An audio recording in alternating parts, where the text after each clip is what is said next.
Jack Maddog Murphy hummed to himself as he carefully pruned his prized tomato plants. At 78, his hands weren't as steady as they once were, but they still knew how to handle delicate operations. The morning sun warmed his weathered skin as he worked in the community garden at Sunset Pines Retirement Village. "Come on, you little bastards," he muttered to the tomatoes. "You think the heat's bad? I survived 3 tours in the desert. This is nothing." His neighbor, Gladys, waved from her patch of zucchini. "Talking to your plants again, Jack?" Ants respond to threats better than praise, Gladys, in military strategy. "Is that why you've got the best tomatoes in the village?" "Ooh," she laughed. Jack straightened up, his back protesting with a series of pops. "Nah, that's just because I've killed so many people. The plants can sense it. Makes EM grow better out of fear." Gladys rolled her eyes as Jack cackled at his own joke. "You're terrible, Jack Murphy. That's what my commanding officer used to say too." What neither of them knew was that this seemingly innocent exchange was being observed from approximately 247,000 miles away. Just beyond lunar orbit, the Galactic Confederation scout ship Inevitable Cultural Misunderstanding hovered, its advanced surveillance systems trained on the small retirement community in Arizona. Inside the ship, 3 aliens stared at their screens with increasing alarm. "Did you hear that, Commander Vex?" squeaked Quip, the ship's communications specialist. His green antenna quivered with excitement. The Earth being admitted to multiple killings, and the female didn't even seem surprised. Commander Vex floated closer to the screen, her 6 eyes blinking in sequence as she processed the information. The gelatinous commander's translucent body pulsed with concerned purple hues. "Add it to the report." "Quip," she said, "this confirms our theory." "Sort." The cultural analyst tapped his clawed fingers against his datapad. "According to our research, this human is what they call retired. Our translation matrix initially decoded this as removed from active service, but now I'm not convinced." "Elaborate," commanded Vex. Sort pulled up several images on the main view screen. "Look at these patterns. Humans work within structured hierarchies for most of their lives. They follow orders, operate within strict parameters, and are bound by numerous laws and regulations. Standard civilization patterns," noted Vex. "Yes, but then something strange happens." Sort swiped to a new set of images. As at around age 65 Earth cycles, many humans enter this retirement phase. They receive regular resource allocations without providing labor, gather in specialized compounds like this Sunset Pines, and most importantly, they're allowed to do basically whatever they want. Quip gasped dramatically. "Are you suggesting what I think you're suggesting?" "I believe," Zort said, lowering his voice, "that retirement is Earth's designation for their most elite warriors. Think about it, they've proven their loyalty for decades, demonstrated their skills, and now they're set free from all restrictions."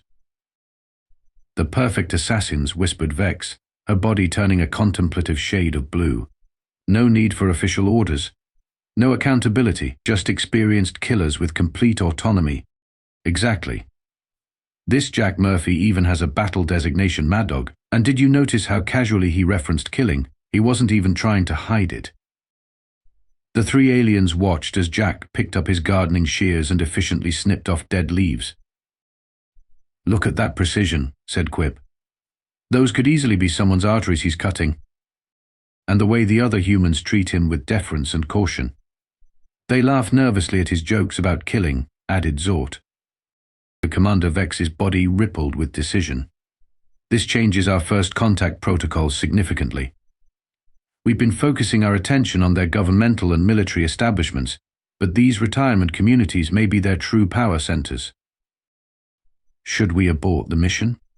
asked Quip hopefully. "Negative. But we'll proceed with extreme caution. No direct communication with any retired humans until we understand the full extent of their capabilities and authorization. Increase surveillance on all retirement compounds immediately." "What about this one?" "This Maddog?" asked Zort. Vex studied Jack as he finished with his tomatoes and moved on to some bell peppers, still humming tunelessly. "He seems to be a high-ranking operative. Look how he maintains his cover so effortlessly. We'll make him our primary study subject.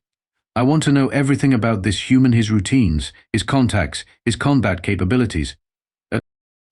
Commander, said Quip nervously, if our theory is correct, we're observing one of the most dangerous beings on the planet. Jack chose that moment to straighten up again, crack his back loudly, and announce to no one in particular, time for my mid-morning nap. These plants aren't going anywhere. Commander Vex's body turned a deep, worried purple. A nap? What kind of trained killer takes naps? The most dangerous kind, whispered Zort, one so confident in their abilities that they can sleep surrounded by potential threats. Truly terrifying. As Jack ambled back toward his single-story home, the aliens watched with a mixture of fascination and dread, completely misinterpreting an old man's gardening hobby as the calculated actions of Earth's most elite and unrestricted assassin. And so began the greatest misunderstanding in galactic history. Probe Drone 7 reporting from what they call Florida, announced Quip, his antenna twitching with nervous energy. You need to see this, Commander. Vex floated to the main view screen where footage showed a large room filled with elderly humans sitting at tables covered with colorful cards and small tokens. What are we looking at? Vex asked, a gelatinous form rippling with concern. Zort, analyzing the footage, spoke with quiet dread. They call it bingo. On the surface, it appears to be a simple game of chance, but our cultural algorithms suggest it's actually a sophisticated combat simulation. Explain, demanded Vex. Observe how they track multiple targets simultaneously. Zort pointed to an elderly woman dabbing at several cards with a marker. Each participant must maintain situational awareness across multiple grids while responding to randomly announced coordinates, a classic military training technique. On screen, a man called out, B12. The humans even disguised their tactical coordinates as innocent letter-number combinations. Quip added, a genius.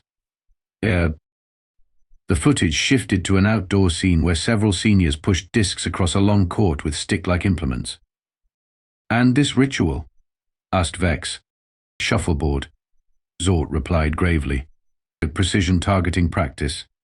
Note how they're using minimal force to place their weapons exactly where they want them. Some of these retired operatives can calculate trajectories that would make our best military computers overheat. Quip switched to another feed. This is particularly disturbing, Commander. They gather at specific times for what they call early bird specials.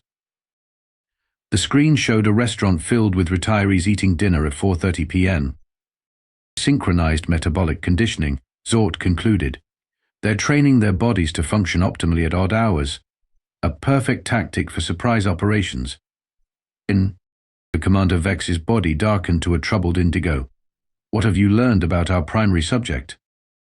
The screen switched to Jack Murphy's personnel file, which the aliens had assembled by hacking into poorly secured government databases.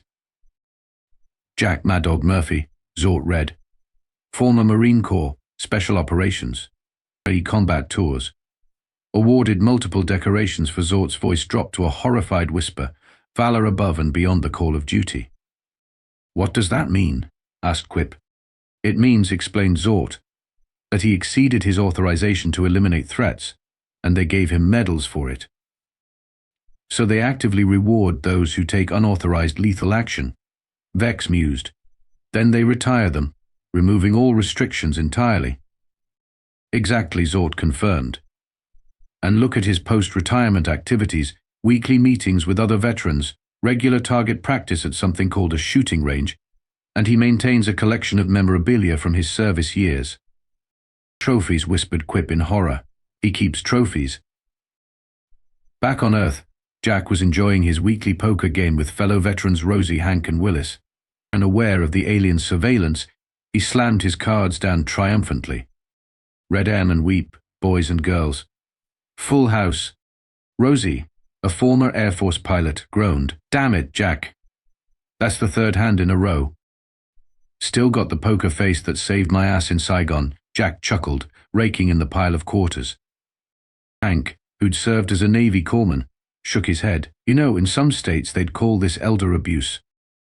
Speaking of abuse, Willis chimed in, his Army Ranger's hat tilted rakishly. Anyone else noticed the weird drone things floating around the village lately?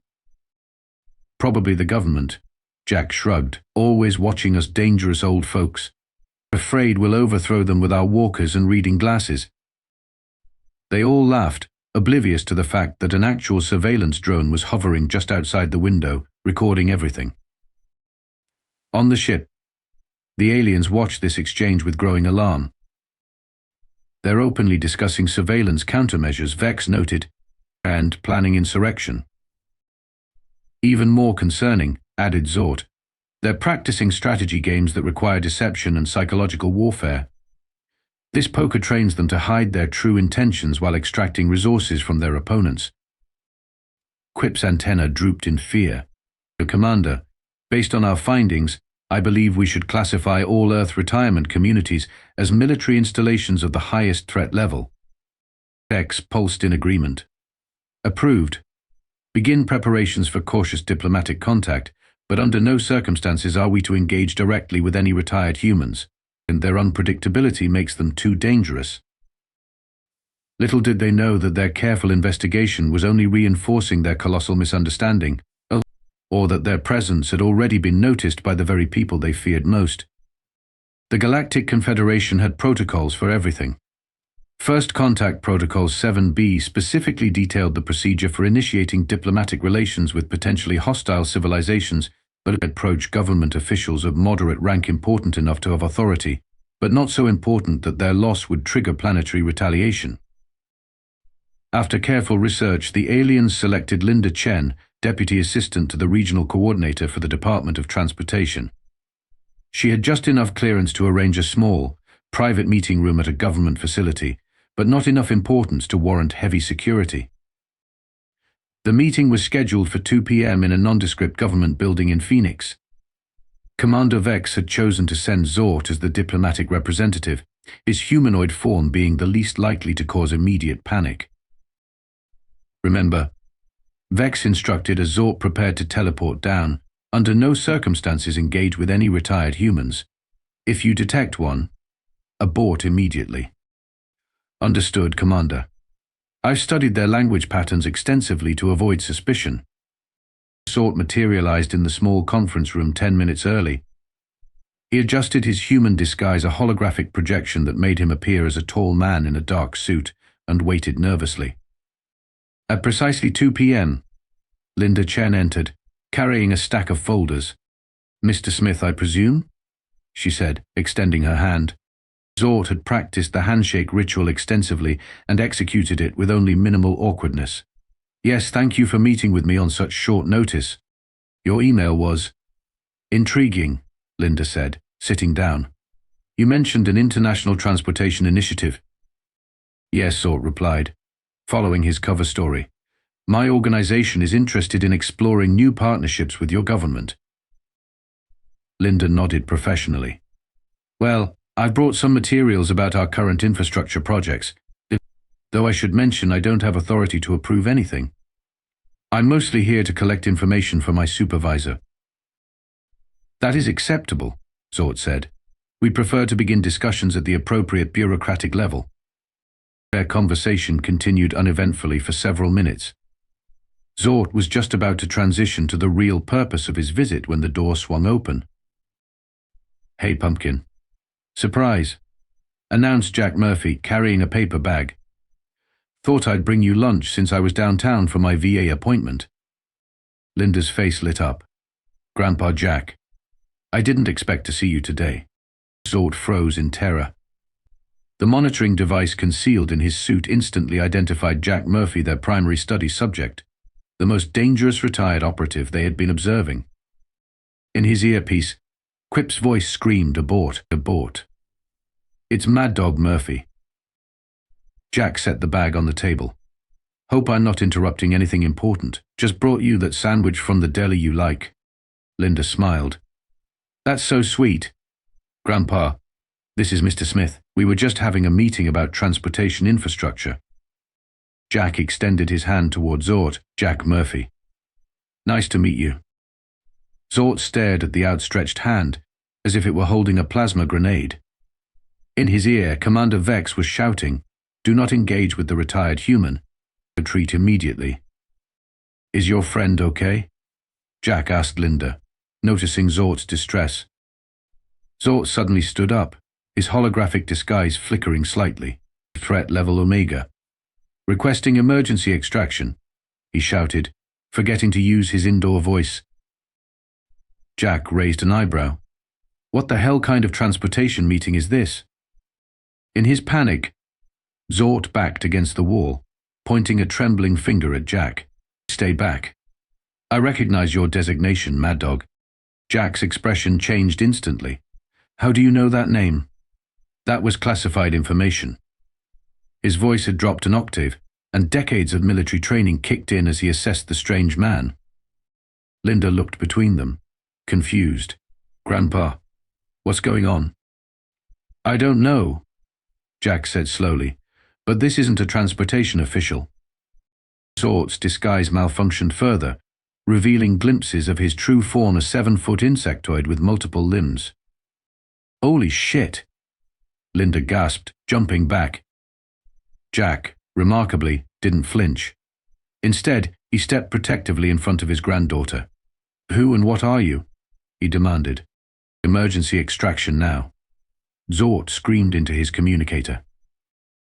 Jack moved with surprising speed for a man his age, grabbing a stapler from the table and holding it like a weapon. "You're not going anywhere until you explain yourself." From the ship, Quip was frantically working the teleporter controls while Commander Vex watched in horror. "The retired operative has taken a defensive stance. He's armed." "With what?" Vex demanded. "Unknown Earth weapon. Possibly a handheld compressor of some kind." On the view screen, they watched as Jack advanced toward Zort, stapler held menacingly. "Listen, Bugman or whatever you are," Jack said evenly. "I've seen some weird shit in my time, but this takes the cake.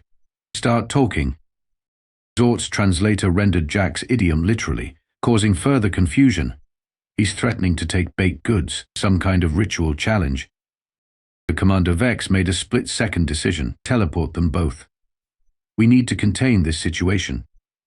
"Both," Quip squeaked. "But protocol. Do it now." A beam of light enveloped both Zort and Jack. When it faded, they were gone, leaving Linda alone in the conference room, staring at the empty space where her grandfather had stood moments before. "Grandpa," she whispered. Then more frantically, "Grandpa." On the inevitable cultural misunderstanding, alarms blared as Jack Murphy materialized on the teleportation platform, still clutching the stapler and looking around with military alertness rather than the panic most humans would display. "Well," he said dryly, taking in the alien technology surrounding him, "this definitely isn't the VA." While Jack Murphy was inadvertently becoming the first human to board an alien spacecraft back at Sunset Pines Retirement Village, the remaining alien probe drones were increasing their surveillance. The Commander Vex, now dealing with a crisis, had ordered a full assessment of the retirement base to prepare for possible retaliation. Probe Drone 4 hovered silently outside the community center, its advanced camouflage making it nearly invisible to human eyes. Inside, a group of residents had gathered for their weekly movie night.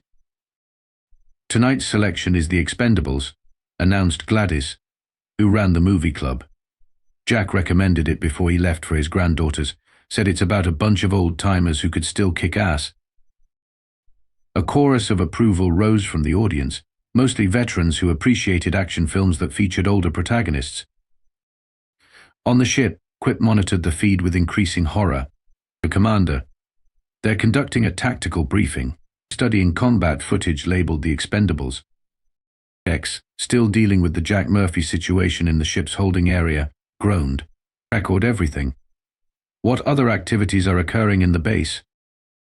Another drone transmitted footage from the recreation room, where Rosie, Hank, and Willis had noticed Jack's absence from their regular poker game. "Not like Jack to miss poker night," Rosie said, shuffling the cards with practiced precision, "especially when he's up $30 from last week." Hank nodded. "His granddaughter called," said Jack disappeared during her meeting with some weird government type. "Just vanished." "And Willis lowered his voice. Remember those strange drones Jack mentioned? I'm telling you, something fishy is going on. Rosie dealt the cards. Let's finish this hand, then head over to Jack's place, check things out. On the ship, Zort, who had recovered from his panic attack, analyzed this new footage. They've noticed the extraction. They're mobilizing a search party. Threat assessment? Asked Vex. Zort pulled up the personnel files they'd assembled. Rosalind Rosie Jefferson, former Air Force, specialized in drone piloting. Henry Hank Watkins, Navy corpsman with combat medical training. Willis Thornton, Army Rangers, sniper training. A perfect infiltration team. Vex noted grimly. Pilot, medic, sharpshooter. Meanwhile, Probe Drone 2 had located what the aliens believed to be the trophy room, actually the veterans' memorabilia display in the community center. The walls were lined with shadow boxes containing medals, photographs, and other mementos from residents' military service. This confirms everything, Quip reported. They display proof of their kills and conquests openly. Some even have actual weapons mounted on the walls. The weapons were mostly decommissioned rifles and ceremonial swords, none of them functional, but the aliens didn't know that. In Jack's cottage, Probe Drone 7 was conducting a thorough search. It found his medicine cabinet filled with prescription bottles, his closet containing several pressed uniforms, and under his bed, a locked metal box. Using advanced technology, the drone opened the box to reveal a 9mm pistol, a box of ammunition, Jack's service medals, and an old photo album. The commander. Quip's voice reached a new pitch of alarm. The retired operative maintains a weapons cache in his private quarters, and some kind of tactical planning documents. The tactical planning documents were actually Jack's photo album from his service years, filled with pictures of young men in uniform, smiling despite the war around them. As evening fell over Sunset Pines, Rosie, Hank, and Willis approached Jack's cottage. They found the door unlocked, which immediately put them on alert. Jack never leaves his door unlocked, Willis muttered, his old instincts kicking in. They entered cautiously, calling Jack's name. The cottage was empty, but showed no signs of struggle. Something's not right, Rosie said, noticing Jack's reading glasses still on the side table. He wouldn't leave without those. His vision is terrible. Hank moved toward the bedroom. Let's check. Wait, what's that? A faint humming sound came from the corner of the living room. Willis squinted, then pointed. There, you see that shimmer? Probe Drone 7, believing itself invisible, hadn't accounted for the heightened senses of trained veterans. Its camouflage worked perfectly against standard human vision, but not against people who had spent years spotting hidden dangers in dense jungles and desert terrain. Rosie, with the fastest reflexes, grabbed Jack's walking cane from beside the door and swung it hard at the shimmer. There was a satisfying clunk as it connected with solid metal, followed by the drone's camouflage failing. What the hell? Willis exclaimed as the alien technology became visible. The damaged drone attempted to flee, but Hank threw a blanket over it and Willis tackled it to the ground. The device sparked and whirred as its communication systems failed. This ain't government tech, Rosie said, examining the strange metal and unfamiliar components. Unless they've got stuff way beyond what I piloted. Hank's expression darkened. So Jack was right about being watched. But who or what is doing the watching? And where the hell is Jack? Willis added, his voice grim. On the ship. Alarms blared as Probe Drone 7 went offline. They've captured our technology. Vex exclaimed, these retired operatives are even more dangerous than we thought. And, Zort interrupted. The human Murphy is requesting to speak with whoever's in charge. He says, and I quote, either shoot me or get me a cup of coffee, because this is getting ridiculous. Commander Vex floated nervously outside the holding cell, where Jack Murphy sat calmly on a bench, still clutching the stapler he'd grabbed during his abduction. I don't understand, Vex said to Zort. Why isn't he attempting escape? Why isn't he trying to use his weapon? Perhaps it's out of ammunition, Zort suggested. Or he's waiting for the right moment to strike.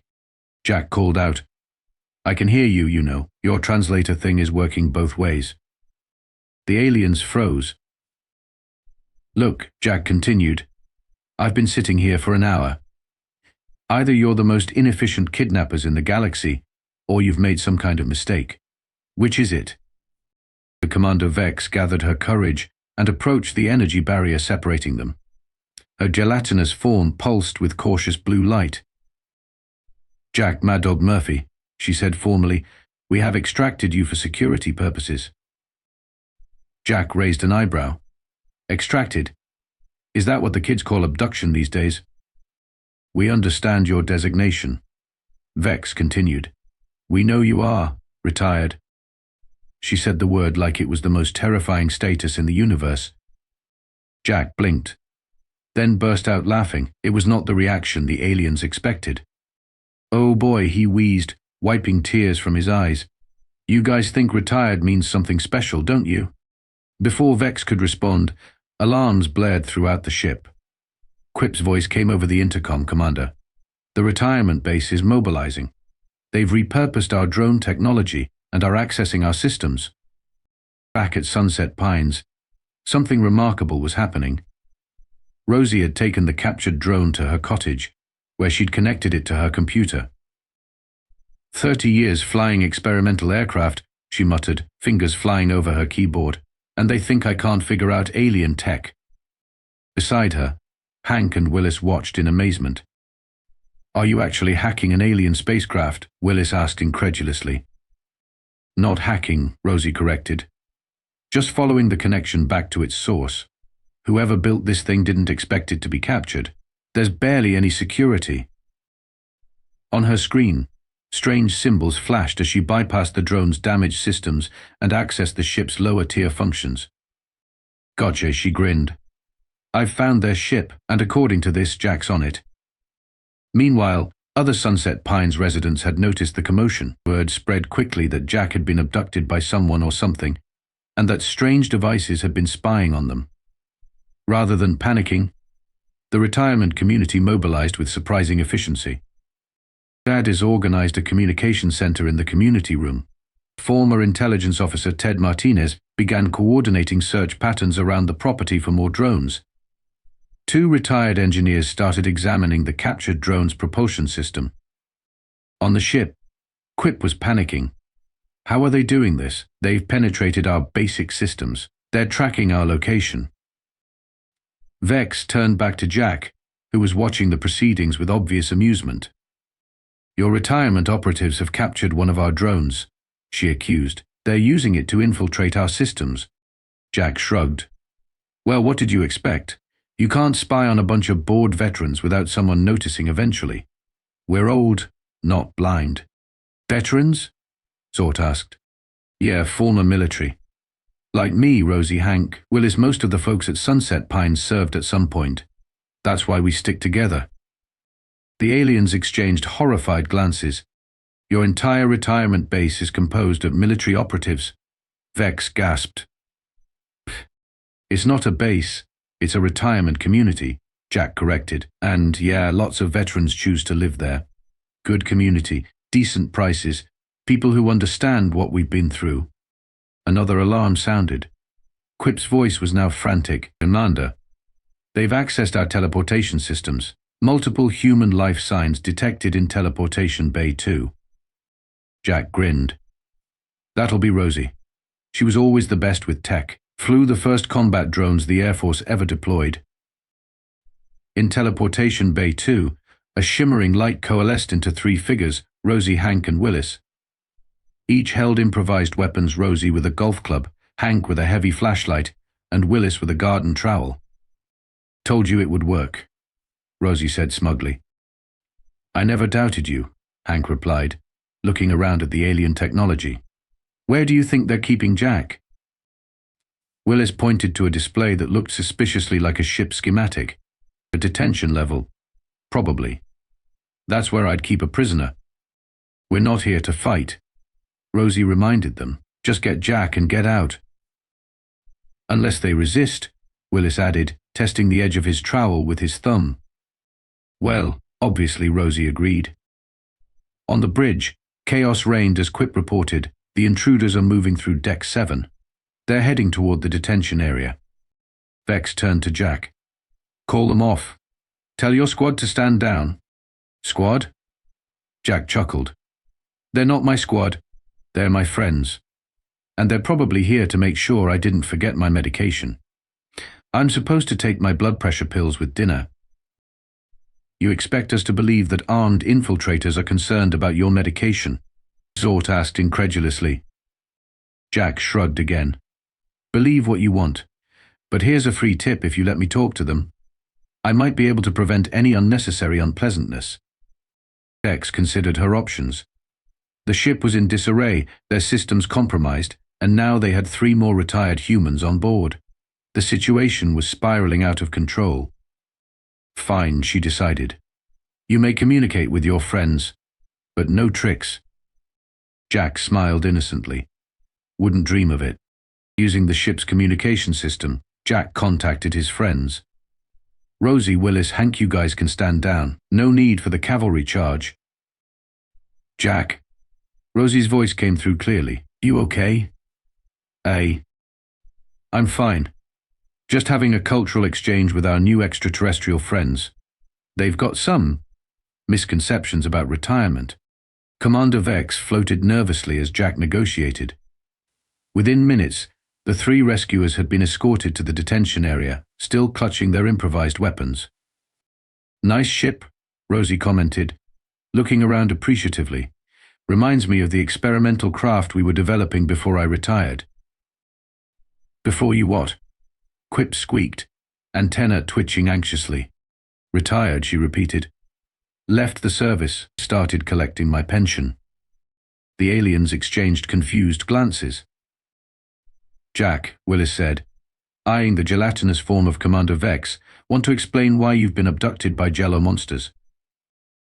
Apparently, Jack said, struggling not to laugh, our new friends think retirement means we're some kind of elite death squad with unlimited killing permissions. His 3 friends stared at him for a moment, then burst into laughter. Elite death squad. Hank wheezed. Me? I can barely open a pickle jar these days. To be fair, Willis added, wiping tears from his eyes, Jack did kill 3 tomato hornworms in the garden last week. Very elite. Elite.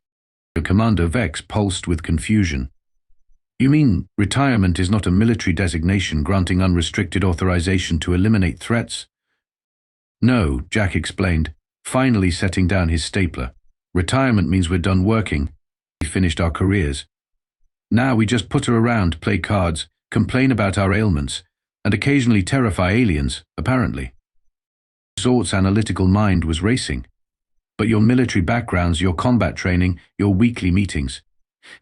We served our country when we were young, Rosie interrupted. Now we're just old people trying to enjoy our remaining years in peace.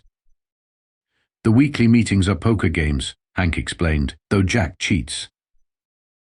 I do not cheat, Jack protested. I strategically observe betting patterns. Vex hovered closer. So the bingo is not combat simulation. It's a game of chance, Willis said, with really lousy prizes. I won a scented candle last month. And the early bird specials. Quip asked timidly. Cheaper dinners for seniors who eat before normal dinner hours, Hank explained. Our stomachs can't handle late meals anymore. What about the shuffleboard? Zort pressed. The precision targeting? Just a game, Rosie said. Though I'll admit Willis is scary good at it. Former sniper, Willis shrugged. Good with trajectories. The Commander Vex's body cycled through a rainbow of colors as she processed this information. So we've caused an interplanetary incident over a misunderstanding about retirement benefits? Looks that way, Jack said cheerfully, though I'd hardly call it an incident. Nobody's hurt. Except maybe your drone. Rosie's got a mean swing with that cane. Too well. The tension on the ship gradually dissipated as the aliens and humans continued their conversation. Jack and his friends explained the concept of retirement in detail: the pensions, the communities, the leisure activities, the occasional boredom. So you're actually telling us, Vex clarified, That your society takes its most experienced warriors and problem solvers and instead of utilizing their skills, gives them resources to live comfortably without requiring any service in return? The four friends looked at each other. Pretty much, Jack confirmed. Though many retirees do volunteer work, mentoring, that sort of thing. Fascinating, Zort murmured, taking extensive notes. A complete reversal of our system, where the most experienced are worked until total resource depletion. That sounds terrible, Hank said. It is rather inefficient, Zort admitted. Our burnout rate is astronomical. As dawn approached on Earth, the Sunset Pines retirees and their alien abductors had reached an understanding. Commander Vex formally apologized for the misunderstanding and offered to establish diplomatic relations specifically with the retirement community. You possess wisdom and experience our civilization rarely preserves, she explained. We could learn much from your retirement system. Plus, Quip added, still somewhat nervous around the humans, you got through our security systems with a captured drone and some Earth computers. Our military would very much like to prevent that happening again. Jack smiled. I think we could arrange some consulting. Rosie's bored with just poker and shuffleboard anyway. Damn straight, Rosie agreed. I'd love to see how these teleporters work. Before returning to Earth, the humans gave the aliens a tour of Sunset Pines via the surveillance drones, properly explaining each activity and facility. The aliens were particularly fascinated by the concept of hobby gardens, book clubs, and nap time. 1 month later, Jack sat on his porch, sipping lemonade with Commander Vex, who had taken a more humanoid form for her visit. So how's the new retirement program working on your planet? He asked. Vex's form rippled with amusement. We've established our first retirement community. Several of our oldest scientists and engineers have already moved in. Productivity among our workforce has increased 17% now that they know there's an end to their service. And the shuffleboard? Still mastering it, Vex admitted. But our retired military tactician Blurp is becoming quite proficient. Jack laughed. Just wait till we teach you Booksy Ball. As the sun set over Sunset Pines, Jack couldn't help but appreciate the cosmic irony. After decades of military service defending Earth from potential threats, he'd established first contact with an alien civilization not through force or diplomacy, but through a profound misunderstanding about leisure activities and pension plans. You know what the best part of retirement is, Vex, he said, watching the stars appear. What's that, Jack? Buck. Having the time to make new friends, even if they're jelly like aliens who once thought my stapler was a weapon. Vex's body glowed a warm, friendly purple. We have a saying on my world, the greatest deception is believing you know everything. We have a similar saying here, Jack replied with a grin. It's don't judge a book by its cover, or in this case, don't judge a retiree by their bingo skills. And across the galaxy, on Commander Vex's homeworld, a new cultural tradition was beginning to take hold, one involving early dinners, card games, and the revolutionary concept that perhaps, after a lifetime of service, everyone deserved a little rest.